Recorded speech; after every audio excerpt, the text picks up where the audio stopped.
आखिरकार कितना सेफ है यूपीआई का नया फीचर? 5 लोगों को एक्सेस देना पूरी तरीके से सही है या गलत? आपकी एक गलती कहीं खाली ना हो जाए आपका बैंक अकाउंट।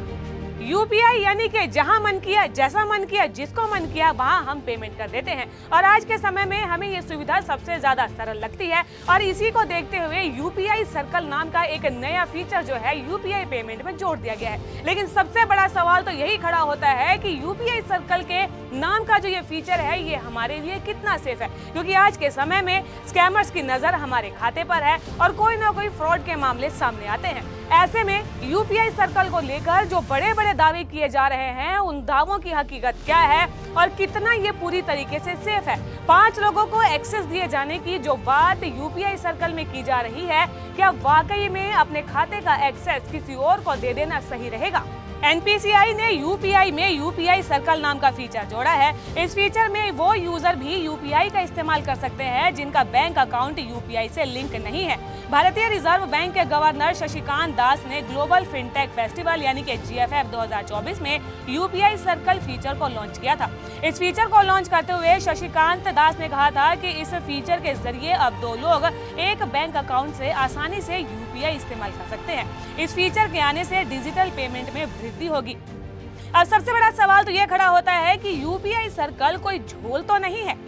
सर्किल सर्विस का ये सीधा सा मतलब है कि एक यूपीआई अकाउंट का इस्तेमाल कई लोग कर सकते हैं। यानी कि अगर आपके पास किसी अन्य परिचित के अकाउंट में पैसे हैं और आपके पास नहीं है तो आप जरूर इसका इस्तेमाल कर सकते हैं और ऐसा बताया जा रहा है कि ये सर्विस काफी अच्छी साबित होने वाली है। इसके बारे में ये भी कहा जा रहा है कि इसे आप आसानी से इस्तेमाल कर सकते हैं और आपको कुछ भी अलग से करने की जरूरत नहीं होती है। इस सर्विस का इस्तेमाल एक बार में कई यूजर्स कर सकते हैं।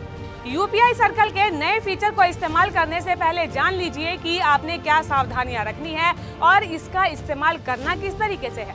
यूपीआई सर्कल से पेमेंट का सिस्टम आखिरकार क्या है? अब सवाल ये उठता है कि यूपीआई का ये नया फीचर आखिरकार काम करेगा कैसे? यूपीआई सर्कल में 2 तरह के यूजर होते हैं, पहला प्राइमरी और दूसरा सेकेंडरी। प्राइमरी यूजर के पास खुद का अकाउंट होता है जो कि सेकेंडरी यूजर को अपने साथ जोड़ सकता है। प्राइमरी यूजर इसमें कुछ भी लिमिट लगा सकता है। सेकेंडरी यूजर को फुल पेमेंट का ऑप्शन दिया जाए या नहीं, इसका फैसला प्राइमरी यूजर करता है। यूपीआई सर्कल की बात करें तो इसके इस्तेमाल के लिए प्राइमरी यूजर सेकेंडरी यूजर को एक पासपोर्ट देगा या फिर एक बायोमेट्रिक डिटेल भी देनी होगी। इसमें प्राइमरी यूजर के पास 5 लोगों को जोड़ने की लिमिट दी गई है। एक यूपीआई सर्कल में मंथली लिमिट की अगर बात करें तो उसमें 15,000 की लिमिट रखी गई है। एक दिन में अधिकतम खर्च 5,000 तक कर सकते हैं और इसके कूलिंग पीरियड की अगर बात करें तो उसे 24 घंटे रखा गया है। प्राइमरी यूजर के अधिकार की अगर बात करें तो वो सेकेंडरी यूजर के हर एक पेमेंट पर नजर रख सकता है और रोक भी लगा सकता है। साफ तौर पर कहें तो इस फीचर से ऐसे लोगों को भी पेमेंट करने का मौका मिलेगा जिनके पास खुद का अपना बैंक अकाउंट नहीं है। पेमेंट करते समय कुछ बातों का ध्यान जरूर रखें।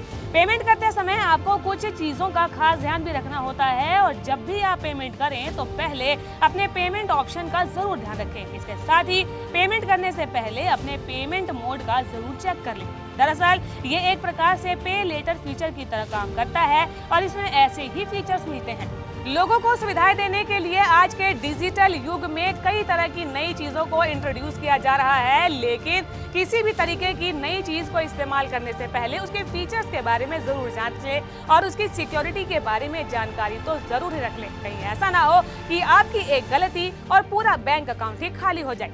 आपको आज की खबर कैसी लगी हमें कमेंट कर जरूर बताएं और ऐसी ही कुछ अन्य खबरों के बारे में जानने के लिए जीजीसी को लाइक, शेयर और सब्सक्राइब करना बिल्कुल भी ना भूलें।